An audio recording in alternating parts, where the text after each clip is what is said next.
inside. Other victims rush out of the theater. First responders literally trying to drag people to safety. Gunmen apparently walked in and they opened fire, killing at least 80 people, we understand. Paris police say 3 of the 4 attackers were wearing explosive belts. That's 3 of those who were in the Bataclan behind us. The other attacker was killed by the police when they conducted their raid to end that crisis now, there. at the same time that was going on, explosions at the main soccer stadium in Paris, northern part of this city. Explosions rang out. Video captured the very moment it happened. Listen.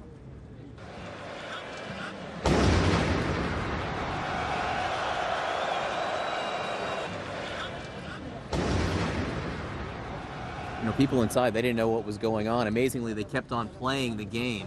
At least 4 people were killed outside. French fans leaving the soccer stadium, though, they showed their solidarity singing the French national anthem, the Marseillaise. People, I think, coming together as best they can, though clearly an atmosphere of fear and anger, I think, pervades this city right now. And of those who were killed outside there, 3 of them were believed to be suicide bombers themselves, those people who would have wanted to cause even more mayhem if they could have done. Tell you where we are right now. Just a block behind us right now. Here's the Bataclan Theater behind those police vans. Tarps set up outside the theater. Not sure you can see them. That is because all morning here they were taking out many of the bodies that were inside. Our Clarissa Ward, CNN senior international correspondent, she is also nearby where we're standing right now. Clarissa, you're following this investigation. The worst attack in Europe since 2004, the worst attack in France simply ever. What's the latest on the investigation? Well, at the moment, what we know is that 8 attackers have been killed, but we don't yet know what sort of reach, what sort of network they may have been cooperating with. We know that at least one of those attackers was a French national, and we actually spoke to a father, John Leader, and his 12-year-old son, Oscar. John Leader is an Australian national. He's lived in France for 15 years, and he and his son were inside that theater, John, at the terrifying moment. They were up close and personal with the attackers, and they're some of the few people who survived to tell the tale. Listen to what he said earlier. We heard this bang, bang, bang, and like everybody else, we thought it was fireworks, or part of the show. And then I felt something go past my ear. I don't know, was it a bullet or something? I don't know what it was. And then I realized something's coming out. There's, something's going towards the stage. And at that point, I think everybody understood. Everybody threw themselves on the ground. It was still dark, so you got the concert. It was only lit up on the stage. As I stuck my head up from the desk to see what was going on, I saw the 2 shooters. One was changing his magazine, so he had a whole lot of magazines in front of him. He had a big vest on. What did he look like? He looked like a young fella, so someone just, nothing particular at all. Did you hear him speak at all? I did. I heard him at one point. He said something about Syria. I think you heard it better, Oscar. Yeah, he said you need to think about Syria, but in French, like, there wasn't any accent or anything. Yeah, it was just obviously like a native French speaker. Native French Oh, speaker. yeah, no accent. And then, I don't know, I don't know what I'm imagining. Maybe something like Allahu Akbar, but there was, as soon as I heard them talking about Syria, I realized, okay, this is what it's about. I could see that, with one of the guys was doing crowd control, and the other guy was executing. So there was no chance. There was a Talis incident some months ago here in Europe with a similar kind of scenario. There was no chance of anybody being a hero because these guys were organized. One was covering the crowd, the other one was doing the shooting. And you heard there are no room for heroes. These men were organized. They knew what they were doing. They weren't going to allow a situation where someone from the crowd might try to tackle one of the gunmen. He also told us that he did see at least one of the men wearing a tanned-colored vest. He said it was made of a heavy material. John Leader had originally thought that it was being used to stuff magazines into, but now, of course, John, we know that was indeed an explosive vest. Now, we're hearing, obviously, a lot, of course, a source close to the investigation telling the network that officials did find passports on 2 of the attackers, one a Syrian passport, one an Egyptian passport. Are you hearing anything about that? We're also, of course, hearing that, as in these early investigations, the early sort of information that those passports may possibly be fake.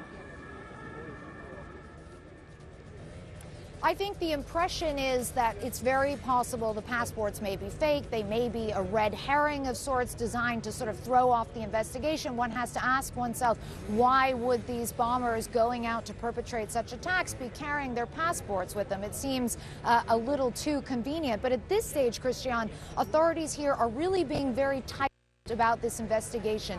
There are still many more questions than there are answers, and I think the primary question on people's minds is, are there more attackers at large? Which network was supporting this?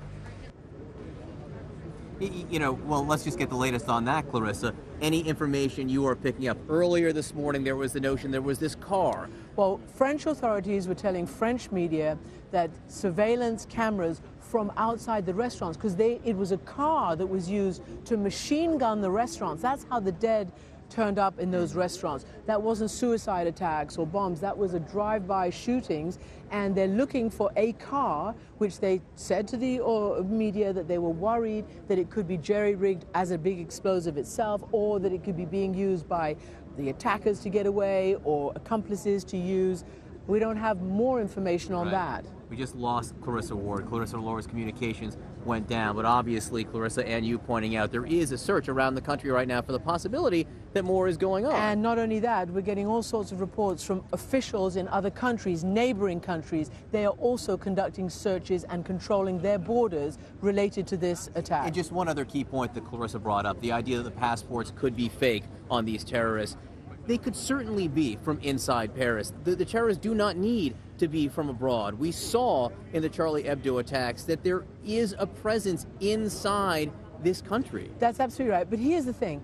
The game changer of these ISIS terrorists, because of all the people who've gone over to meet them, the game changer is that many of them can come over with their French passports again. They don't need to get visas and the things like, for instance, the 9/11. Which explains why Francois Hollande did the extraordinary act of closing the borders, the road borders right now, because the airports are closed. I came in this morning. They're doing rigorous checks, though. All right, I want to go to Nick Robertson right now. One of the sites of the terrorist attack was the stadium, the main stadium in Paris, where there was a game being played by France and Germany, a friendly soccer match. You heard the explosions a short time ago ring out during the game. People were very confused at the time by what was going on, but the French president, Francois Hollande, he was there watching. He was evacuated at halftime. Our Nick Robertson standing by outside. Nick, what's the latest there? But John, that was one of the things that ISIS has proclaimed in its claim of responsibility for this attack. It said that it attacked the soccer game because it was a match between two Christian countries, that it was able to perpetrate it right under the nose of the French president. But the question being asked in the French media here is, did Francois Hollande, the French president's presence here at this friendly soccer match with a crowd of an estimated 80,000 crammed inside the stadium behind me, did his presence help thwart the attack? Was there additional security because he was there that stopped these suicide bombers? And there were 3 of them here who later set off their explosives in a coordinated fashion. Was that his additional security, the French president's additional security, that stopped them getting into the ground? What we know is shortly before the game ended, one of the suicide bombers detonated his explosives at the main gate just behind me. About 20 minutes later, when people were leaving, some of them in panic, trying to get away from the area, a few hundred meters away from me, another suicide bomber detonated his explosives. Another 20 minutes after that, and this would be the last of the attacks, of the beginnings of the attacks, at least in Paris yesterday evening, the last suicide bomber detonated his explosives at the west gate of this stadium. It could have been, the death toll here was only 4 people. It could have been far worse if the suicide bombers who'd been able to get into the crowd, were they thwarted from that because of that additional security, because of the French president. He was certainly whisked away very, very quickly. There's points in the direction that we've heard you saying with Christian just now. We've heard the British Prime Minister saying today that ISIS is evolving. It is trending now towards more complex and coordinated planning towards mass attacks. The British obviously extending their support to the French, but that's what was seen here at this stadium. Complex, coordinated, planned towards a mass casualty attack. You know, Nick, it's really interesting. Early on, you said that one of the reasons ISIS gave for attacking this soccer matches was a match between two Christian nations. Both of these teams filled with Muslim players. Some of the best players on Germany and France are, in fact, Muslim right now. So the idea that you're somehow just attacking Christians by attacking this multicultural city, this multicultural place, these teams, in fact, that are filled with people who are, in fact, Muslim too, is just mind-boggling on top of everything else that is so shocking. Nick, talk to me about what happened in the stands among the people who stayed. After the game, what were they told? What was the crowd control? How did people know how to get from there, the site of one terrorist attack, to their homes through what may very well have been even more terrorist incidents?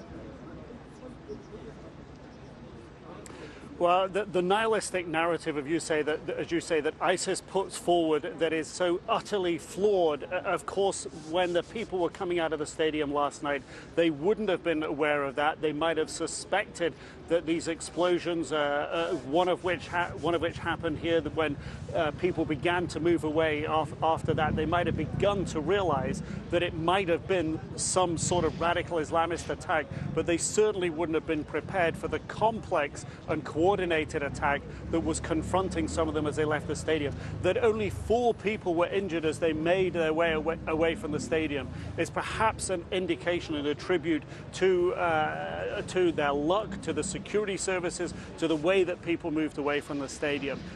One of the explosions took place, one of the detonations, the second one took place just outside a restaurant not far from here, a McDonald's. When you look today at that building, the damage isn't so heavy. When you look today at the damage where the first explosion took place here, the damage doesn't seem to be so heavy. So perhaps, again, people lucky because the amount of explosives these people had wasn't effective outside of a closely packed area. John, Christian?